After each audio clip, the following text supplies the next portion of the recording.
Well, speaking about thumbnails, then, did you start using the ABC thumbnail testing on YouTube?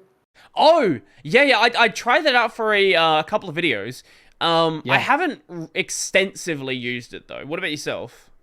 yeah. I've been using it since I came out for me, and I want to say the last probably like 40 videos.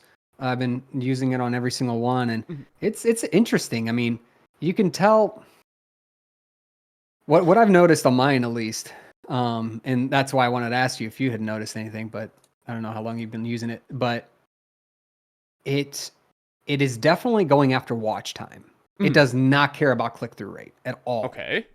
It is like just hyper focused on the fact that, okay, this is how this thumbnail was able to get somebody in to watch as long as they could, Mhm. which is so interesting to me because for a while there, I was like, I kept pushing my click through rate up, up, up, up, up. And that seemed to, get decent views in and whatnot. But it's kind of fascinating on the back end that they're really, hyper focused on the watch time. Mhm. Mhm. So what I've noticed is in videos that I do some thumbnails on, I've had to kind of like do the initial set, which is the watch time I to me anyway comes from like the users who resonate the most with that particular subject Mhm. that are an audience of your channel. So people who follow the channel religiously, who interact and all that stuff, they're the ones who bring a lot of watch time in. Mhm. So they'll come through, they'll watch it, but then you're really left to no one. You know what I mean? Because those people are very niche. Mhm. Mhm. Mhm. They're very hyper focused on that subject, which is great. I love, you love those people. But when you want to push it to the broader audience, I've almost had to now make like uh, two sets of thumbnails. Mhm. One for that initial release, and then one after, let's say 4 days or something like that. That is a more broader kind of just a better for click through, let's Right. say. Right. So it's interesting because it makes things easier to hone in on what's makes for good watch time, but not necessarily what's good for click through. So I've just been interested in it. Overall, I think it's a okay thing. I think it's an interesting tool. I definitely need to work with it more because I used it back when it first came out, but I just haven't really bothered with it after that point. I think it is interesting that it does focus on the watch time though, because I remember there was, at least for a while, there was the idea that click through rate was like really, really important on videos, Hmm. but it seems like well, I guess you can also tell this with like really big channels, like I don't know if you ever heard about the way that Mr. Beast handled like ad reads, where he had a bar that moved really quick at the start and then slowed down like halfway Oh, through really? the ad. Um, Huh. and stuff like that is to just get people watching the video longer because, they think the ad's going to be over in the next second, but it Sure. keeps going further and further and further. I've noticed that That's I've had videos that like do really well, but the click through rate was actually relatively low. hmm But I look at the watch time. Like my average watch time is around the 7.5 minute mark, which is way better than it used to be, and I have noticed that has really affected the channel. But like those videos that do really well, like they'll be like the 8 minute or the 9 minute watch time on Sure. a 14-minute video. Hmm. I Yeah. don't know how the magic black box of YouTube functions. Yeah. I can just throw input at it and see what comes out. Exactly. And that's all we do. I mean, it's signaling something to us, obviously, right? Mhm. Like they want you to focus on watch time. They don't Mhm. care about any. That's the biggest metric, period. Well, watch Um, time is also tangentially linked to ads, right? Like if they watch past the yes, midpoint, there's going to be mid-roll ads. absolutely. Yep. So it makes business sense for YouTube to do that. I mean, Mhm. yeah. No, I'm complete agreement. It's just interesting how they rolled it out, and that's what they're sticking to. And I've had to adjust for that at least. I know Mhm. that because my click through rates were better, quite honestly, before, and but now I'm getting more watch time. So looks like that's what they want me to focus on. Yeah, if at the end of the day more people are seeing the videos, like whatever the reason for it, like the goal is to get as many people to like see the information as possible. Maybe you don't really care if the video does super well, but like you want people to get that information. Yeah, exactly. Yeah. I mean, you also want to maintain an audience, you know? That's part of this whole thing because, well, let's face it, not we either we burn out, we stop posting videos, or our audience burns out and stops watching the videos. And you want to keep refreshing not just the audience and holding on to the people that you can hold on to, but overall, I feel like over the last few years, it's just been a little harder to get people to hit that subscribe button. You know what I mean?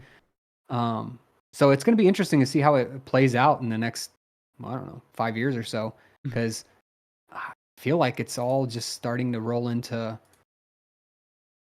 less community, more algorithm based driven community, if that makes any sense. Right.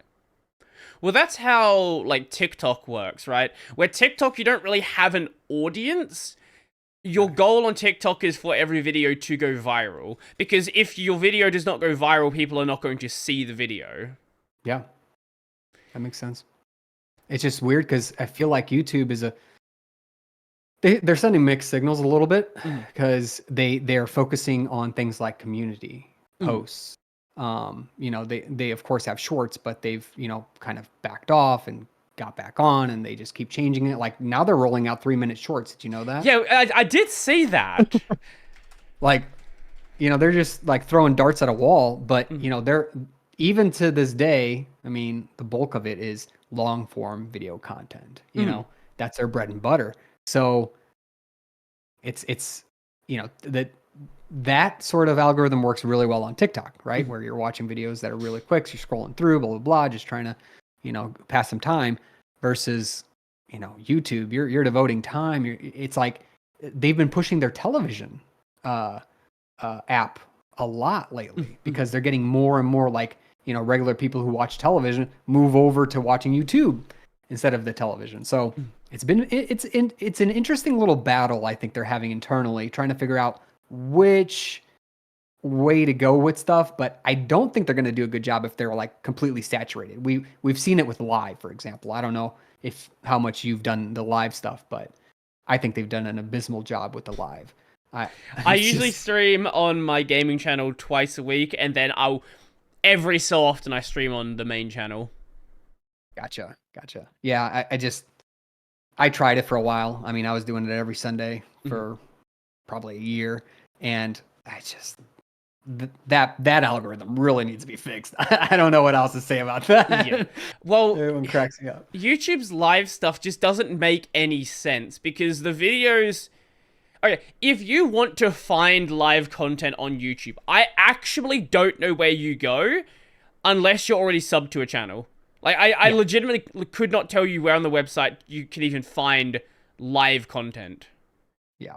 And I don't think YouTube knows where you can find it either. Because they used to have like they tried to do a Twitch-like thing where they had, like a live shelf and they have things in there, but the content that was in there was completely unrelated. Like you'd have, here's some Minecraft streamer next to, here's US politics next to a beauty channel. Like none of this content has anything to do with each other.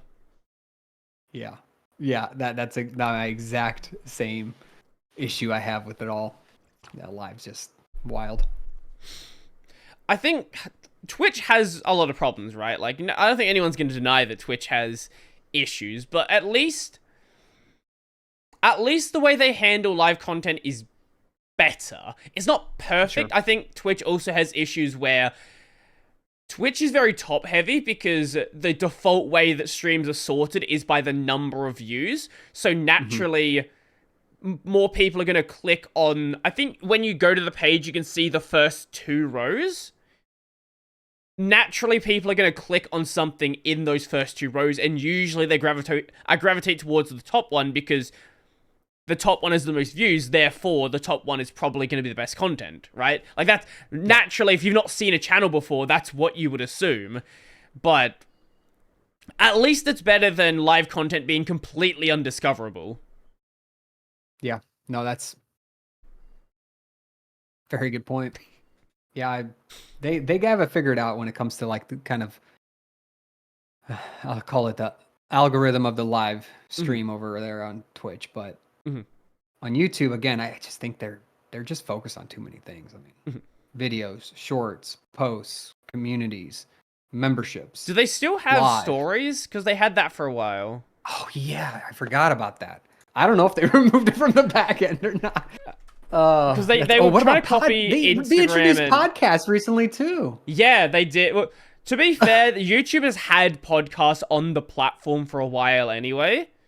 So it kind of just makes sense. Because podcast is basically just like a special kind of playlist that I don't even know what making it a podcast playlist does actually. But that's what I'm saying. That's the point. Like on this channel, I have a podcast playlist. Yeah, I don't know what is special about it at all. That's exactly the problem.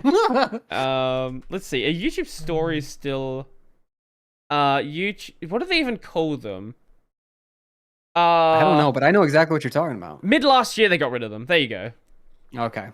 So another thing they just threw out. Yeah, because like the reason they did that is because Snapchat is what started it. Snapchat was massive, and then Instagram started doing it, and Facebook, because they're the same company, started doing it. I don't think Twitter did them. Maybe they did. I don't know. But YouTube was like, okay, well, stories are big, so that means everyone's... Did you know Twitch has stories? No. Yeah, no one does. They only tell you about it. Like, the only reason people ever make a story on Twitch is when you first become an affiliate, one of the, the affiliate challenges, or affiliate, like, this will boost up your channel, is, like, make a story. And that's the only time anyone ever makes one. Like, if you go to the stories feed, every single story is... Twitch told me to make a story, so here it is. Oh, it's funny. It's kind of its own like meme in the background.